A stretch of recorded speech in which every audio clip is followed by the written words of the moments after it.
go there, sit down, and listen to what Imam Jafar al-Sadiq had to offer.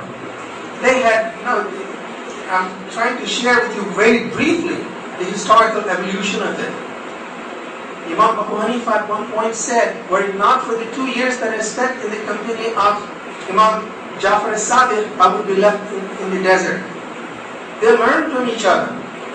And then, at the 8th and the 9th century, you see the onset of the madrasa. I have visited some of these madrasas in North Africa. The madrasa of Qayrawun. I've also visited Al-Azhar, which is the 10th century. The madrasa that was established in Baghdad by the great Wazir was destroyed by the Mongols. That I have not seen. But I've also seen some of the madrasas that were established in Samarkand and Bukhara. These madrasas were used as avenues. Again, there was no writing those days. Most of the Qur'ans that you see were written on the back of hides. I've seen this one. They used to be this large. It's beautiful to look at them. They are in the museum in Samarkand. Beautiful writing. So, unke paas kagaz nahi the. Whatever they used to translate was still verbal, oral, most of the time. The writing came later. Then came the period of the Mongols in the 13th century, 1219 to 1252, when the Islamic world, most of it was destroyed. When I say destroyed, सोचने की बात है, लोग कहते हैं 90% जो इंसान उस जमाने में रहते थे सेंट्रल एशिया में गायब हो गए. I didn't understand it as a scientist. How is it possible for 90% of the people to be killed until I lived in the desert in the United States? What used to happen was that since there was no water, people used to cluster in little small habitations. Genghis Khan destroyed the Islamic world.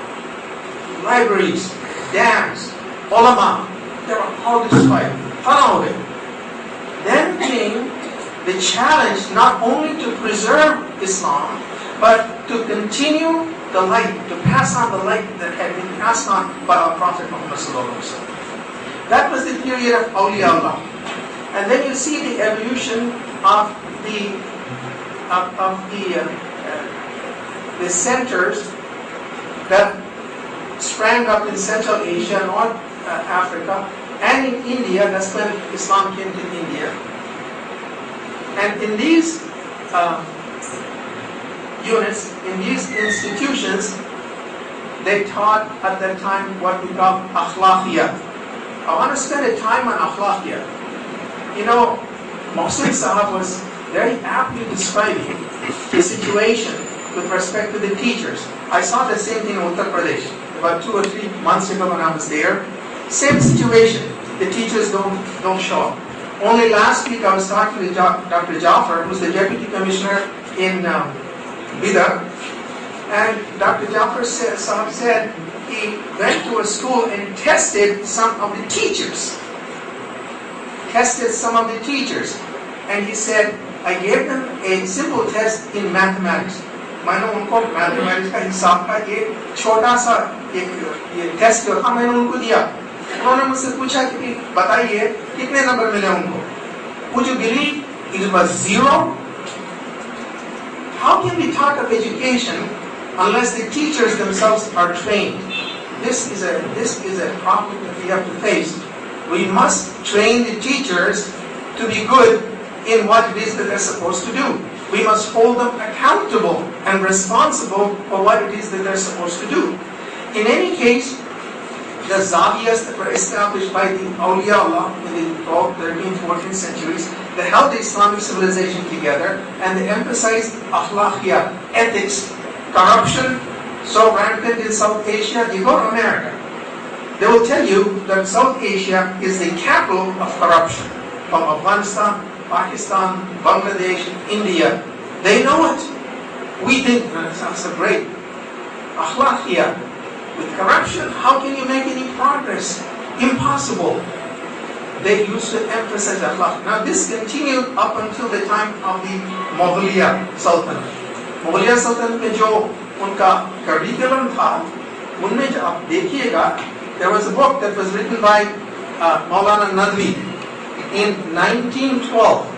100 साल पहले मौलाना नदवी साहब ने एक किताब लिखी थी, उसका नाम था हिंदुस्तान की पुरानी दरसगाहें।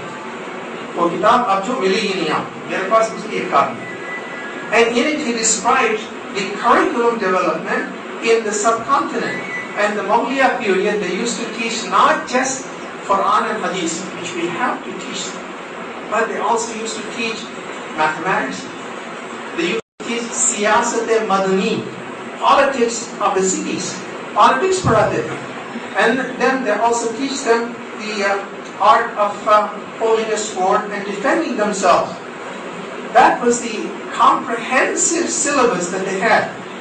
It was only afterwards, as the Islamic world lost its political initiative, that there is this bifurcation of this is secular and this is religious. ये मजहबी है, ये secular है.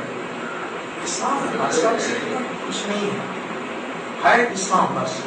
There's only one. There's only one Quran. There's only one Hadith. There's only one. There's no differentiation. Why did they come up with it? Because this was a manifestation of the political impotence of the people. That's the reason for it. It is so heartening to see this initiative taking place in here to bring it all back together so that we somehow remember the pristine purity of knowledge. See, in Islam, again, there's so much to be said. I'm not going to go off on a tangent. I'm trying to somehow bring it all together, and I'll end my comments in here. The differentiation of knowledge in Islam is only ilmul ibara and ilmul ishara. But that's a different subject by itself. In any case, then came the colonial period, and you see the result that has happened. लोगों को कुछ पता ही नहीं, मालूम नहीं है. अगर आप अपने आप को समझना चाहते हैं, तो हिंदुस्तान से बाहर जाइएगा. Unless you go outside, you will not be able to look on our own situation the way we should look at it. आप बाहर तशरीफ ले जाएंगे ना, तब आपकी बात में समझ आएगी कि देखिए दुनिया वैसी है, हमारा मुल्क ऐसा है, हमें क्यों हुआ ऐसा. In any case, now coming to the modern age, we have independent countries, we have independent people, we have dedicated people, especially in Malaysia. Well, I've been in Malaysia several times. Some of the best educators there, like Dr. Kamal Hassan and so on, are friends of mine. It's beautiful. Malaysia is a good country to visit. I advise you, if you're able, if Allah subhanahu wa ta'ala gives you the ability to, please visit Malaysia. It is a beautiful country.